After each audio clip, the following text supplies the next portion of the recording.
കേട്ടല്ലണമേ. ഈ ഒരു വായനോട് കഴിയുമ്പോൾ നമ്മൾ അത്യുന്നതങ്ങളിൽ ആലപിക്കുന്നതായി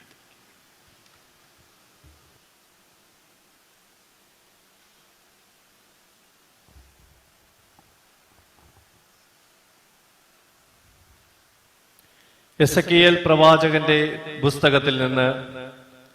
കർത്താവ് എന്നോട് അരുൾ ചെയ്തു, മനുഷ്യപുത്ര, ഇസ്രയേൽ ഭവനം സ്വദേശത്ത് വസിച്ചിരുന്നപ്പോൾ അവർ തങ്ങളുടെ ജീവിത രീതിയാലും പ്രവർത്തികളാലും അതിനെ അശുദ്ധമാക്കി.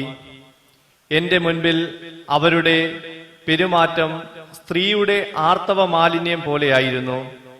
അവർ സ്വദേശത്ത് ചിന്തിയ രക്തവും നാടിനെ അശുദ്ധമാക്കാൻ ഉപയോഗിച്ച വിഗ്രഹങ്ങളും മൂലം ഞാൻ എന്റെ ക്രോധം അവരുടെ മേൽ ചൊരിഞ്ഞു. ജനതകളുടെ ഇടയിൽ ഞാൻ അവരെ ചിതറിച്ചു. അവർ പല രാജ്യങ്ങളിലായി ചിതറിപ്പാർത്തു. അവരുടെ പെരുമാറ്റത്തിനും ചെയ്തികൾക്കും അനുസൃതമായി ഞാൻ അവരെ വിധിച്ചു. എന്നാൽ അവർ ജനതകളുടെ അടുക്കൽ ചെന്നപ്പോൾ അവർ എത്തിയിടത്തെല്ലാം ഇവരാണ് കർത്താവിന്റെ ജനം, എന്നിട്ടും അവിടുത്തെ ദേശത്ത് നിന്ന് അവർക്ക് പോകേണ്ടി വന്നു എന്ന് ആളുകൾ അവരെ പറ്റി പറഞ്ഞു. അങ്ങനെ അവർ എന്റെ വിശുദ്ധ നാമം അശുദ്ധമാക്കി.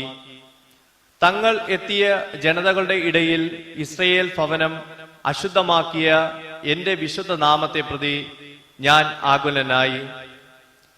ഇസ്രയേൽ ഭവനത്തോട് പറയുക, ദൈവമായ കർത്താവ് അരുൾ ചെയ്യുന്നു, ഇസ്രയേൽ ഭവനമേ, നിങ്ങളെ പ്രതിയല്ല, നിങ്ങൾ എത്തിച്ചേർന്ന ജനതകളുടെ ഇടയിൽ നിങ്ങൾ അശുദ്ധമാക്കിയ എന്റെ വിശുദ്ധ നാമത്തെ പ്രതിയാണ് ഞാൻ പ്രവർത്തിക്കാൻ പോകുന്നത്.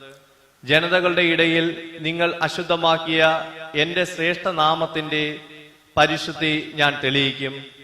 തങ്ങളുടെ കൺമുൻപിൽ വെച്ച് നിങ്ങളിലൂടെ എന്റെ പരിശുദ്ധി ഞാൻ വെളിപ്പെടുത്തുമ്പോൾ ഞാനാണ് കർത്താവ് എന്ന് ജനതകൾ അറിയും. ദൈവമായ കർത്താവ് അരുൾ ചെയ്യുന്നു, ജനതകളുടെ ഇടയിൽ നിന്നും സർവ്വദേശങ്ങളിൽ നിന്നും ഒരുമിച്ച് കൂട്ടി സ്വദേശത്തേക്ക് ഞാൻ നിങ്ങളെ കൊണ്ടുവരും. ഞാൻ നിങ്ങളുടെ മേൽ ശുദ്ധജലം തളിക്കും.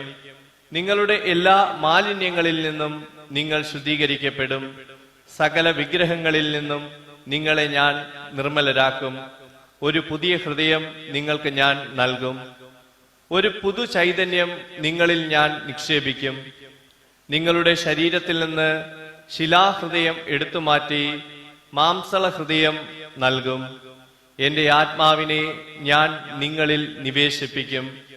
നിങ്ങളെ എന്റെ കൽപ്പനകൾ കാക്കുന്നവരും നിയമങ്ങൾ പാലിക്കുന്നതിൽ ശ്രദ്ധയുള്ളവരുമാക്കും. നിങ്ങളുടെ പിതാക്കന്മാർക്ക് ഞാൻ കൊടുത്ത ദേശത്ത് നിങ്ങൾ വസിക്കും. നിങ്ങൾ എന്റെ ജനവും ഞാൻ നിങ്ങളുടെ ദൈവവും ആയിരിക്കും. കർത്താവിന്റെ വചനം.